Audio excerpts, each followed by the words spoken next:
How's it going, people? Welcome back to AFTV. As you can see, it's breaking news, and judging from the chat, I think a lot of people have heard the quotes and the interview from Daniel Ek. Obviously, it came out yesterday in America, but came out today for us in the UK. Our first listen to what he had to say about all of the rumors and murmurs over the last 4 or 5 days, ever since the protest on Friday. That's where it started. Yeah. I think he tweeted during the protest. Was that right? Yeah. Like it was. Yeah, that was quite extraordinary. He's spoken. The man himself has spoken, and that's what a lot of people said they wanted to hear. Yeah, we have to hear from him, because at the end of the day, we didn't hear enough from Kroenke, and that led us down this dark road we find ourselves on right now. Yeah, it's all about understanding his vision, understanding where he's coming from, and his intentions. Yeah, and I can't lie to you, I'm a very pessimistic Arsenal fan, to say the least. Yeah. But that interview, I'm going to listen to it again after we do this. I saw you celebrate that more than you did a goal. Some of the things he said, I've been waiting to hear from someone affiliated with the club for a long, long time. You know, engaging with the fans. I like that he said, I've got a few quotes written down here. Now, this word in particular is something Josh Kroenke should have used last week on Thursday in the fans forum. X said he wants to establish the trust with fans.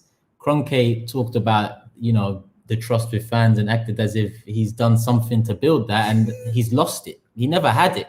Ek isn't coming in to say, trust me. He wants to establish that trust. I think that word is massive. And he goes on to say to engage with us fans. Obviously, that, we can look at that as a throwaway comment, because engaging is part and parcel of what we want as a fan base. But to establish the trust, I think he knows how he needs to come in. What did you make of that quote? Loved it. The thing I really enjoyed was he didn't shy away from it. He didn't do, was it about a minute before it came out? I said to you, the one thing I don't want is someone to go, well, you hear things, there's things going on in the background, we'll see what happens. I don't want to, then I would have thought, you're not serious. You don't look like you've got the guts to go and do what needs to be done and get through the process, because this will be, we hate the word process, but that's what it will take to get Kroenke out. The funny thing was that he gave us the complete opposite. I think he was very bold. He went, so I've got the funds. He said, I've secured them. I'm ready to go. Like, what did he say exactly? He secured the funds to make a very compelling offer. Yeah. He seems confident in it. He's basically like, look, I got the money, and it's big money. And I quite enjoy that. I don't know what you think, and I don't know what the chat thinks here, but the way he spoke tells me that there's more behind him than first meets the eye. I feel like there's definitely some sort of another entity in there with a whole load of money that might be a silent partner in this. We look at Everton and Mashiri, with Usmanov being his silent partner, and the way they've gone about it. Did you get that from that interview, or am I just reaching a bit too? No, there must be. The first person who really opened my eyes to this was Mo. Credit Mo. He's very smart with this kind of stuff, and he said, when he asked me, how much is this guy worth? And I said, 3.5 billion or something. He said, well, that's a lot of money, but that's not enough. And I was like, that's a really good point. And he sort of talked me through about sort of liquid assets and what you've really got to actually be able to buy the club. There's no way you could be in this position without some sort of funding and backing and help. I think that's pretty much understood amongst everyone. So whether there's like one big player, like one big investor behind him, I don't know. But I definitely got the impression that he was very confident, where he's like, I've got the funds. We know how this is going to roll. We know how this is going to work. Now it's about just convincing the Kroenkes. It felt like they had everything in place. And actually, the reason I'm quite confident about that, not just because anyone in the media can say what sounds right, but it very quickly came out, from his tweet to suddenly, no, X's been very serious. Apparently, this isn't the first time. Apparently, in the past, he's made approaches. I read somewhere. But now, he's got kind of the 3 Arsenal legends on board. As he says, he's got backing. This feels very planned. This feels very thought out. And he also said in this interview, he said, this wasn't just overnight. We've planned this, and I'm expecting a long process, and I'll be patient.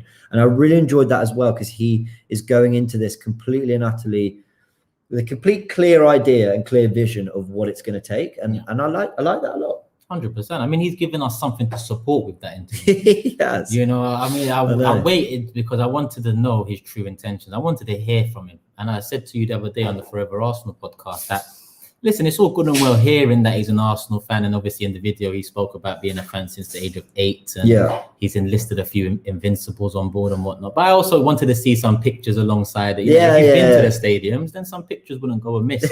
However, we haven't seen pictures, but we've heard from the man himself. And I can't lie, me being me, pessimist in terms of Arsenal Football Club and football in general, I'm quite excited. Yeah, no, me too.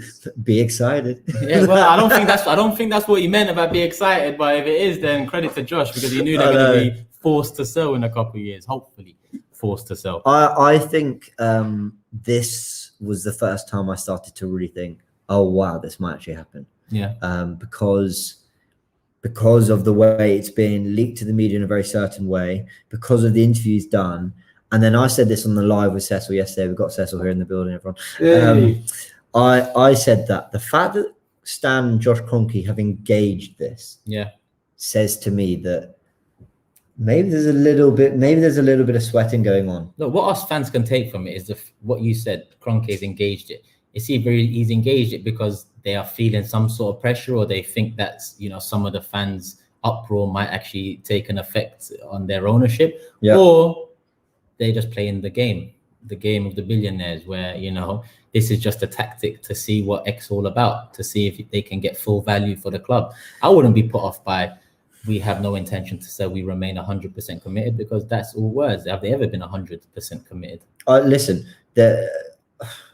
I've seen nothing from the Kroenkes in terms of what they say to what you get to suggest that you can actually believe their word, quite frankly. So if I were Eck, I wouldn't be put off at all by that.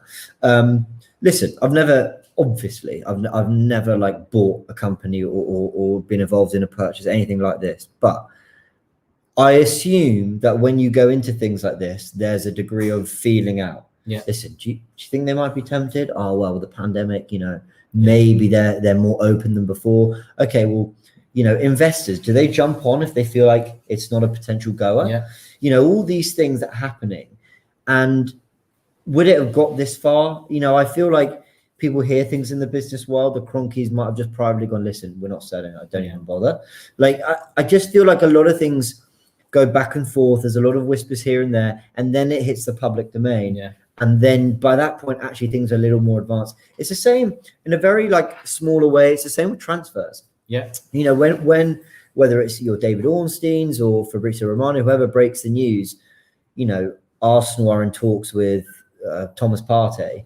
It's not, actually it was Charles Watts who broke that, so much credit. That's not, you know, the talks haven't just begun, and a journalist has brought that to us. The journalist has heard because actually the story's got to it, or the transfer's got to a certain point where they're like, this might genuinely happen. So we're, you know, it's going to start leaking into the press. More people are going to know about it. Yeah, no, I completely agree. And I want to pull on another quote off the back of that again fills me with excitement and a bit of hope, because this is the reality of it. And this is what I've been telling the subscribers of my channel and people that's tuning in on AFTV when I'm on the show. These quotes in particular, I didn't expect this to be done overnight. I'm prepared that this could be a long journey. Now, that's something I need to hear, because it is going to be a long journey. You know, this ain't going to be done overnight. And we need to know that the person isn't just doing it for clout. They're not just doing it for the buzz, for the retweets. I mean, Arsenal fans have been united for the last week more so than ever. And the power of us fans has been seen worldwide. And I didn't just want a billionaire to jump on that wave to get a few retweets and increase in his Spotify premium monthly. And I just thought to myself, oh, is this true intentions, Arsenal? But the fact he's come out and said this is not going to be done overnight and it's going to be a long journey. I like that he's remaining down to earth with his approach, because you have to. Because I completely agree. The first bid will be rejected, even if it is a sweet bid, because that's just how businessmen work, let alone billionaires. But I'm just very intrigued, and I just want to hear more from him. I know we're not going to hear more, but what next? Do we continue ramping up the pressure? Yeah, my biggest fear was that this was gonna go as quickly as it came. Yeah. You know, we were gonna hear he's put in a bid of 1.5 billion. It's been rejected.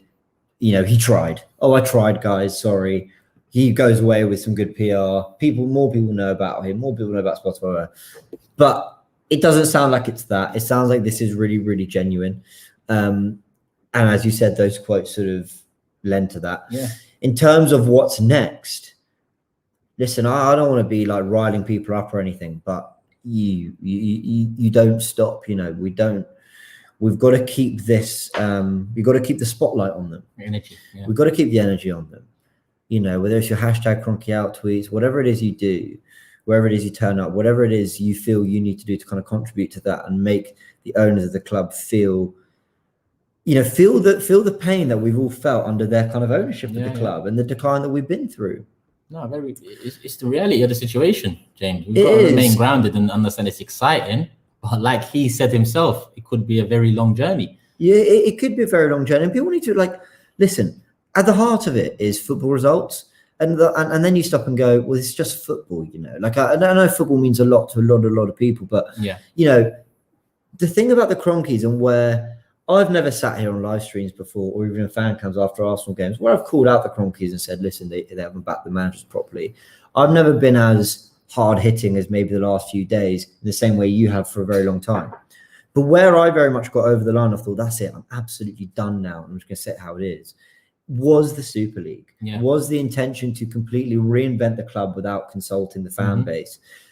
You just knew, Josh Kroenke said in the fan forum, he can guarantee that Arsenal will never be moved out of North London, that they'll never play competitive fixtures or home competitive fixtures out of the Emirates Stadium in North London. He guaranteed that, but I bet you anything, at the forefront of the plans, that was one of the things they wanted to do. Yeah. I'm very convinced that would have been, obviously he's denying it, but I don't believe him. And I just think, I just got to a point, I was like, that's it, we are just a business to you. And we're not, we're more than that. We're a massive football club with a massive fan base. And we need an owner who's going to reflect that. I'm even weary to say it's a business to them. I feel like it's just a stock market entity to them. Because if it was a business, it's a good point. We wouldn't be making losses over the last couple of years. And we got this super chat in from Oz. He says, what pressure are they under if we pay the highest ticket prices, buy all their gear and pay to watch Europa League? Bad press only goes so far. You're right, but at the same time, when you have an owner who's only cared about the stock market valuation of the club, and because of European Super League, that's dead in the water at this moment in time. So is there any light at the end of the tunnel for Kroenke in terms of, the improved valuation of Arsenal Football Club over the next 5 years? Not in the way he's been running this business, this football club. So as much as you are right, we need to continue building upon the protest. We need to try and stop buying merchandise, try to stop subscribing to the hands that feed the club. That's what we're going to have to do. But at the same time, we have to be excited by this news, and we have to try and ride the wave, because it's the first piece of light we've seen as a fan base since Usmanov offered all those billions for the ownership for 3-4 years ago. Yeah, it's true. I've just felt like a new presence behind me. Oh, look. Yeah, so I'm late. I had a busy game last night against Chelsea. Strike. But I like Daniel Eek. Right, guys, tune into the warm-up later. This guy's naming is just off the scale. Yeah, I butcher names. His name pronunciation is shocking. Yeah, no, it's definitely. Listen, Daniel, what he said today was did it surprise anyone? Did it surprise anyone? I think he said everything we wanted to hear. But you said the long term. It's a long term game. This is trying to get the Kroenkes out as well. It's going to take a lot of time, which actually that surprised me. I was like, wow, he's ready to ride for the cause, and that's what we want. That's what we want. He's going to go the quote surprised me. Yeah. The quote surprised me, because this wasn't an interview for Arsenal or about Arsenal. It's not like Sky Sports gave him a ring and said, hey, let's chat about Arsenal, or CNBC, whoever he did it with. Yeah. This was actually, I believe, if I'm right, and everyone go check this, but I'm pretty sure he was there about Spotify and his kind of role at Spotify. And obviously they took the opportunity to ask him. And so I think he could have easily brushed it under and played it down and behind the scenes be doing what he does. So I am surprised he was as bold as he was. Yeah, his chest was out. Essentially, his chest was out calm as well, in a respectful way, because I remember the interviewer that was interviewing him. I think he tried to get something out of him with a particular question about the Kroenkes, and I forgot what he said, but he was just he talked down about the Kroenkes and expected Ek to maybe play off the back of that. And I was hoping he wouldn't, because listen, they need to have good relations. If they fall out in any way, shape, or form, if Ek tries to tarnish Kroenke's name in the public eye, Kroenke is the type of owner that will dig his heels in and refuse to sell to that type of man. So I'm glad he kept it respectful. And he didn't even, I don't think he ever said the name Kroenkes. I think he just said the Arsenal owners. He kept it very respectful. He's very much addressing them as it's their club, and I'll do what I can. But got another super chat from Raul. It says, should we protest before the Villarreal game? It's a huge game for us. And do we need the players distracted? In all honesty, I'm gonna give my opinion. I don't care what distracts the players anymore. I don't care. I knew that was coming. Like match-going fans apparently used to no, but we used to be the people that was blamed for it. You know, the match-going fans. No, I know. You take away the match-going fans, they're still not still. We've got worse. We have got worse. So I actually think this team would be higher up the table if there were fans.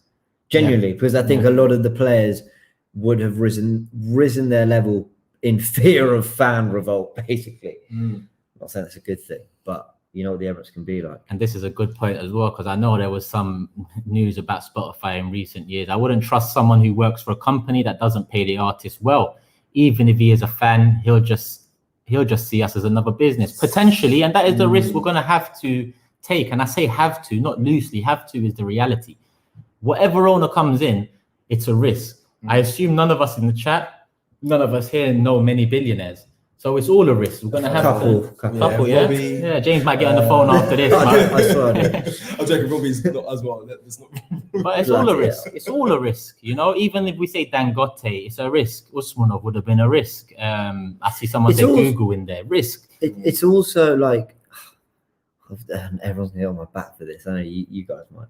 It's also a risk deciding that said people are necessarily better than the Kroenkes, because I know the Kroenkes have been terrible, but believe it or not, there are worse out there. Yeah. So it's always a risk. Like no matter, it's even like, because while I think a lot of people might disagree and it's good PR from the Kroenkes, there is a part of me that because of the amount of money Arsenal have lost, because of the pandemic, because of the performance of the team, there's a part of me that believes that if the Kroenkes stay on, I actually do think they'll invest in the team, not the amount we need. And that's always the thing. Yeah. I actually never doubt that they'll buy a few players. It's about whether they'll invest the amount we need. Yeah. Like it's always like when we signed Partey, I wasn't like, oh wow, this surprises me from the Kroenkes. No, like they've done the odd Partey, Sanchez, Pepe deal out there. Every now and again they have pulled that out. It's more about actually looking at the team and going, no, we're going to give you everything you need and properly back our manager. Yeah. And I think to a degree, they will take more strides in the right direction this summer. But they're going from such a low base. Do you really believe that, James? All the money, after all the money they've lost through this period, do you think, do you know what? Things are so bad that yes, I do. But they're doing it. But I want to get this right. Like they'll be doing it for the wrong reasons. Okay. They'll be doing it out of fear of the fan base. They'll be doing it in a reactionary way because of the season the club just had. It will be for all the wrong reasons, in my opinion. But then, would you not think it'd be a safer option just to sell and get a profit out of? Yeah, well, you'd think. That's what. But they're stubborn as hell. So all I'm trying to say is, you're right. There's a risk attached to any of it, and I like what I'm hearing from Ek. But the main thing is the three legends that are on board with him. All of that is why ultimately I'm opting for wanting Ek rather than the Kroenkes. Can we trust Ek? We don't know. Yeah. Can we trust Dangote? We don't know. Can we trust Flamini, Google, whoever else people float? We know we can't trust. We don't know. But that is it. We know who we can't trust. Yeah, that's the current Point, ownership. We talk about engagement 15 years into their ownership. Like they must be mad. And we got a couple more super chats, and this second one will lead me on to a next question to you guys. The first one says, great show, lads. As much as I want it to happen, I really can't see KSC selling unless a massive bid comes in. Hope I'm wrong. So do I. Amir says, how can we say we have a real chance of winning the Europa League, but upon failure, are we going to blame ESK? I think it means KSC. Yeah, I guess so. KSC. Or but whichever one for it. What I'm trying to get is how involved is it? Listen, what I want to ask is, this is the question I want to ask. Do you take getting knocked out the Europa League, no European football next season, but a change in ownership this summer, or do you take winning the Europa League and the potential of Kroenke sticking around for at least another year off the back of minimal investment last summer and reaching the aim, which is Champions League? For us, football; for them, money. With investment in summer as well. Just that's all I'm laying out there. Just those two: Europa League win and Kroenke for another year minimum, or we get knocked out the Europa League, but we know we're going to have a change of ownership. Please let us know in the comments as well what you guys think. I can't answer. Yeah, I'm struggling. Do you know why you win things? Do you know why you win things? But do you know why you can't answer it? Because you lean towards the side of change of ownership this summer. If you was leaning towards the side of I want to win this, regardless of Kroenke being on a year, it'd be easy for you to answer. But because you know what that year of Kroenke being in charge of, regardless of Champions League football, could bring. I think I'd have to go with, if it's a flat out choice, I'm going with a change of ownership and no trophies. I find it hard, man. If someone told me, you know, you're going to win the Europa League and you're going to be in the Champions League next year, I want that. You know, I'm not even 100% convinced.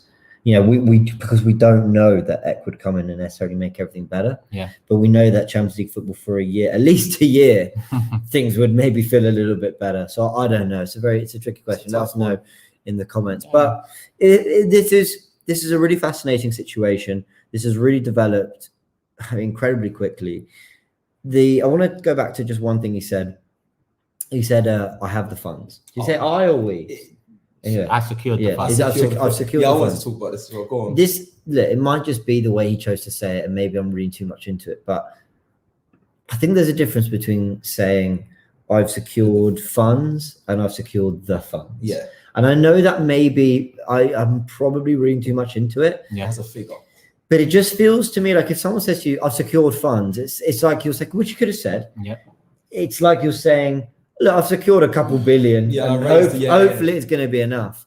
But going, I've secured the funds, it's like he's going, it's like there's like an assurity about it. There's assurance, I think.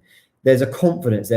Listen, I've got the money. They can't. I got the money. They can't look at this offer. Yeah, they can't look at this offer and think, nah, he's only playing. Almost like if it's not about whether, it's not even about the Kroenke's price tag. We've got the price tag. It's just ultimately about whether they're going to sell or not. Yeah. So the Kroenkes might be like, listen, I don't care if you come with 10 bill. We're not selling it, which would be unbelievable. I mean, that'd be outrageous. It would be outrageous, but I'm just making a point. You know, they might just go, no, we're not selling it. Like we suddenly love the club, and this is dear to our family, and we're going to make this work, and we're going to, or more likely, we're going to clear the Kroenke name, and we're going to prove that we can be great owners, and Arsenal are going to succeed under us, right? So they might just go, absolutely no, or it's a case of, you know what, like, okay, for 2.5, and it's yours. Yeah, you know. But these people might I love the fact that it seems that they've been scrambling for the past week. Listen, billionaires they have a nice life. And when I say scrambling, they still have a nice life. But in terms of scrambling, I mean, they chucked Josh Kroenke in at the deep end at the fans forum the day before the protest. The right statements. They've had to come out a couple of times since statement, remain 100% committed and all of that stuff. This is unusual from the Kroenkes, but it's also a tactic to try to get a lot more people on board. At the end of the day, the way I see it, you can't feed us breadcrumbs for 14 years. And then the 1 year you attempt to feed us a bit of caviar, we're meant to be grateful. I could agree more. Do you understand what I'm saying? Not agree very more. Well put. So even if we get caviar this summer, even if we get, you know, Tom, Dick and Harry in the summer. Caviar? I'm just asking for a burger and chips, man. Yeah, I'll take that. I just want some. I just jerk chicken. a bit of jerk rice and peas in that. Come on. I'm just asking for something vaguely wholesome and just filling. not breadcrumbs. Yeah, a little bit more than breadcrumbs. Jesus, yeah. No, I hear that. I wonder, pesto, a bit pesto. I'm very intrigued to know what figure he has that he's raised funds for. Like, what is that figure? No, I know. I'd be speculating. Go on, speculate. I think it's got to be more than 2. 100%. It's got to be more. We're live. Yeah. We're live. Have you bought Arsenal yet? We're live. Do you want to come say hello? Are you live? Yeah, we're live. The Don's just arrived, people. Look at his good. If you don't want to know who's behind Ek, who's got the money in place, here he is right now. How did he raise the funds? Here we are. Breaking news, people. Breaking news. I don't say that because you never know. I didn't even know you was going live. What's up? Were you going live? What were we talking? Oh, you see Daniel? Oh, you know what? I've been doing some filming thing all day, so let me read a few of his quotes. I've not even had a chance to see it. I have a real ambition to bring Arsenal back to glory. He supported the club since he was 8 years old. He wants to establish the trust with fans and to engage with us. He says, I didn't expect this to be done overnight. I'm prepared that this could be a long journey. I'm very serious. I've secured the funds for it for a compelling offer. I hope they hear me out. Yeah, he seems serious. I told you, look. Oh, you did say. Here he No, I did. No, listen. I told you guys on Monday that this is a very, very serious bid. I told you that the guys got the backing, and I told you that they, you're going to hear more on this as well. Yeah, that these invincible players are right behind this bid, right? And that's why I feel yesterday we saw the Kroenkes come out with their statement, which I would have expected anyway. You're not gonna. I know a lot of people are saying, "Well, that's it. They're never going to sell the club." I'm still not. I still wouldn't say that 100% because you know, I still wouldn't say that 100%. No, don't go yet, Turkish, because Sure, yeah. I know I asked you to move your car. I still want to stick around. The big things outside. I don't know if it's blocking up traffic and that. You know, but I think I would have expected the Kroenkes to come out and say what they said yesterday. But we all know there's no ambition. Where's it been? Where's that ambition been? They've not just turned up here a year ago. They haven't been here 2 years. They've been here over a decade. Yeah. And we haven't seen that ambition. We haven't seen anything. We haven't seen no communication. And I was listening to your guys' live show yesterday. I was driving home. And what you guys said is true, very significant. When they did that statement the other day where they were sort of apologizing for this whole European Super League thing, it was signed aboard. Now, all of a sudden you're under pressure to lose the club. You're signing it Stan Kroenke and Josh. Yeah. Where is Stan Kroenke? We still haven't seen him, and I'm sorry, I would love to see this bid for Daniel Ek. I don't know who Daniel Ek is. Not until recently. Obviously, I know Spotify. I've got an account, right? But I would love to see this bid come through because I just want to see somebody else now given a chance. Yeah. He's had his chance. That's it. He's had his chance. He's not delivered. Not only is he not delivered, he's subsequently, over the years, pissed off every single Arsenal fan with his actions. And what they did, not just him, but what he and those others did the other day was unforgivable. So I want to see a change. So I would love to see this Daniel Ek come in. I'm glad that he's saying that, he's got real ambition to bring the club back to glory. If he supported the club since he was 8 years old, he's a fan. He's an Arsenal fan. That means he's going to have the best interest. I mean, I saw in their statement again, they've got the best interests of the club. Where is the best interest of the club to go and sell out the club without consulting the fans? That's not the best interest, right? I told you already, I don't care who they sign this summer. It's time for a change. It's time for a change. I don't care. That's what they're going to try and do now. If they do try and hold on to it, they'll try and sign a few little people here, a couple of signings, be excited, we'll and then we try and and it drifts away. No, I hope this guy, Daniel Ek, is in it for the long game, keeps the pressure on, because we've seen how they did with the Usmanovs, how they held on for ages. But I think at the moment the situation's a little different to the Usmanov situation, in that I feel that in the Usmanov thing, they weren't under the same pressure that they are under now. And this is reaching America. Pressure is reaching America as well, because I know they're far away, but the fans in America are letting them be known as well.